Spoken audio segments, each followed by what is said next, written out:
took out his handgun as he was approaching where the shots had come from. And that's where he was actually able to confront Mr. Dane Merritt. Mr. Merritt was crouching behind a vehicle. Officer Olivera told him to stand and to put his hands above his head. Mr. Merritt put one hand above his head and with the other hand was trying to actually cover the butt of a handgun that he had in his waistband. Officer Olivera continued to tell him to raise up both of his hands, given that one hand was near that handgun.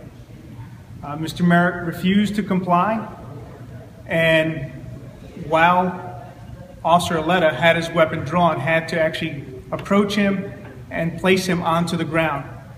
At that time, he holstered his handgun, and they actually fought on the ground for several minutes.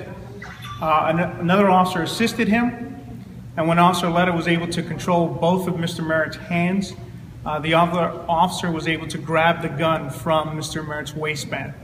This was a very dangerous incident. The officer placed himself in great risk in confronting this individual who had a handgun.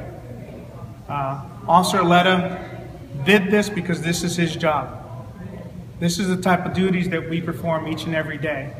These are the duties that we perform to protect the citizens of Harrisburg. The two officers were able to take Mr. Merritt into custody.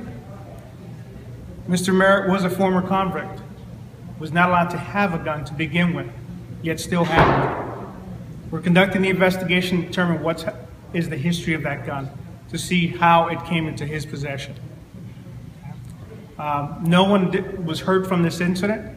Thankfully, because of Officer Olivera's actions, no one was hurt from this incident.